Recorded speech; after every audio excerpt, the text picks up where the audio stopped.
Hello, everyone. It's Reverend Matthew Sponicle from St. Luke's Church in Dartmouth, Nova Scotia, here with my children, as today we're going to have a special chat. We have with us the Very Reverend Paul Smith, who is the Dean of the Diocese. Good morning, Paul.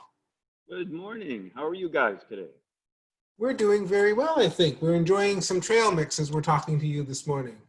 Excellent. Ben, do you have any questions about what a dean is or what a dean does? No. And do you help God in God's world? Okay, how do you help God in God's world? Good start. How do I help God in God's world? Well, that's a big question, and kind of the same way your dad does. The cathedral is a church, so like your dad, we have services in our church where people can come, well, except right now they can't come into the building, so we do what we're doing this morning. We have our church services by computer. So just like your dad's church, St. Luke's Church, we have services every Sunday, typically, and usually in normal times, we have services every day of the week. So one of the ways we help serve God is to open this place where people can come and worship. Do you have another question for Paul? What do you find challenging? What do I find challenging? Well, one of the things that's challenging is the way things are right now, where we can't be together. So it would be lovely right now if you could actually be here in the cathedral, because I'd be happy to give you a tour of our building, because it's a beautiful building. It's over 100 years old, and it's huge. Do you guys play soccer at all? Do you play soccer?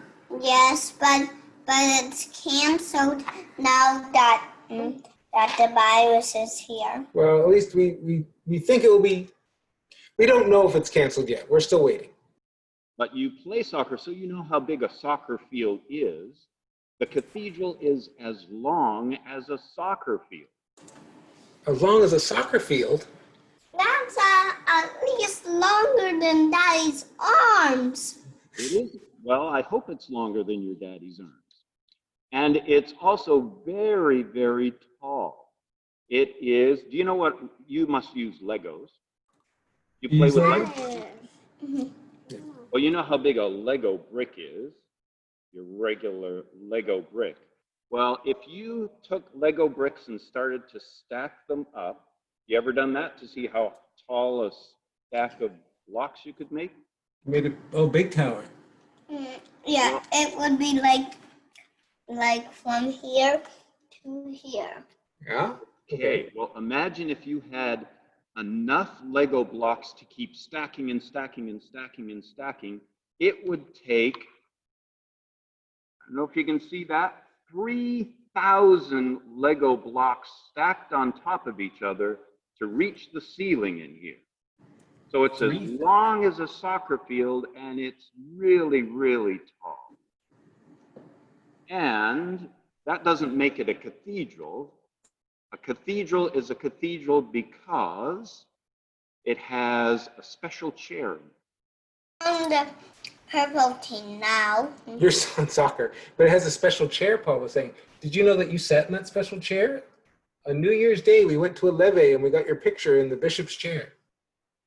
Ah, and that's what makes this building a cathedral. It has nothing to do with the fact that it's as long as a soccer field and 3,000 Lego bricks high. It's because it's where the bishop's chair is. So whenever the bishop comes to church, this is the church that the bishop, he or she, calls their home church. And I'm going to try, you might be able to see over my shoulder some of the wooden seats and carvings. As long as our internet connection works, I can walk this up there so that you can actually see the bishop's chair, because that's what makes this a cathedral. So we're going to try that, okay? You don't get car sick, do you? Do you get car sick? How do you God in God's world? You already asked that. No, he's asking if you We'll want to come go back see to the that chair. in just a moment. We're going to go for a I walk. want to see it. Here we go. Here we go. We're going for a walk. We're going for a walk. This is way up at the front end of the cathedral, and these are chairs that the choir people would sit in. And if you look way up there, I think you can see well, maybe organ pipes. Oh, look at that. Yeah. You see the organ pipes way up there? Hmm. Well, it would take you 3,000 Lego bricks to get to the ceiling, but we have over 5,000 organ pipes. That's a lot of organ pipes. This is the organ over here. Just give you a quick walk around so you can see the organ. This is one of the, see if you can see it. There it is. It's kind of like a giant piano, except it has 1, 2, 3, 4 sets of keys and some pedals at the bottom and all kinds of nifty buttons that make different sounds. And those all send the music up to those pipes up there. And that's one of the largest pipe organs this side of Montreal. You'd have to go to Montreal to find one that's bigger. Okay, here we are up at the front. Oop, let me try that again. And there is the chair. That is the bishop's chair. And it's because of that chair that this is called a cathedral. Let me back up a little bit, because that chair is really, really tall too. Probably wouldn't fit in your living room because it's too tall. And on top of it, there are all kinds of nifty carvings all over the building, and there are some carvings on the bishop's chair too. And I'll take you way up here. This is our altar way up at the front. And if I take you up here, then turn around, you should be able to see all, well, the light's a little bright, but that shows you all the way down to the other end of the cathedral, the whole soccer field long. That's a long way. That's a long way. Okay, so the reason it's called a cathedral is because of that seat, that chair, where the bishop calls this his home or her home, depending on who the bishop is. And one of my jobs here is to look after this building for the bishop. So is there another question you'd like to ask Paul? I thought there was another marshmallow. There is another marshmallow right there, but there's one more question you wanted to ask Paul. What brings you joy? What brings you joy, Paul? What brings me joy? Well, one of the things that brings me joy is moments like this, when I get to talk to people about this church and get to show them around. And we are right here in the middle of Halifax. So usually, except when the virus is here, we have our front doors unlocked so people can come in off the street and visit us. Sometimes people come and just sit in the cathedral because it's a beautiful, quiet place to sit. We're surrounded by hospitals. If I were to walk out the door and look to the right-hand side, you would see the big Victoria General Hospital. And behind us, right behind that big window over my shoulder, is another hospital called the Rehab Center, where people go for special treatment as they're getting better.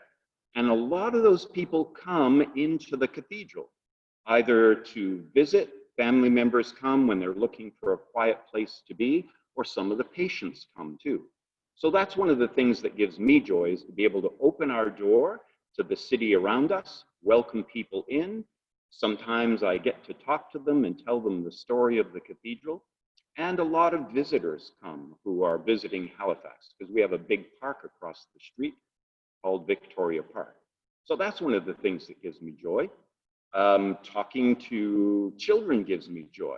One of the things that we love to do here is have children's talks at our church service, and we do all kinds of neat and wonderful things here. And because the building is so huge, you can do all kinds of creative things in the building. So those are the things that give me joy. Well, thank you very much for talking with us today, Paul. It's been a pleasure. Well, good to talk with you, and nice to see you folks. I will tell you that the reason the cathedral was built was because there was a church in Halifax called St.Luke's Church. And St. Luke's Church, this is the sad part, but St. Luke's Church had a fire, and because the fire damaged the building, they had to replace it. So that's why they built this cathedral. St. Luke's Church, not your dad's St. Luke's Church, but the one here in Halifax, was just down the street and about 2 blocks to the west of us. And there is still the parish hall there, which is now an apartment building. And there is a street called Church Street. It's the only church street in Halifax, and there's no church on it. So when people go to Church Street and say, where's the church? Well, it's not there anymore. And now St. Luke's Church is part of the cathedral. Poor Ben first thought our church had burnt down overnight, I think, but thank you for explaining it was one in Halifax many years ago. Yes, over 100 years ago. In fact, 115 years. I wasn't thinking A that. long I time. was thinking. You gotta listen to Pop, please. Well, we'll say goodbye now. I think we're reaching the end of our snacks, and I hope you find a snack for yourself soon. I'll Bye. go get some coffee. Bye. Nice to see you, Ben and Leo. Nice to see Bye. you. Bye. Bye-bye.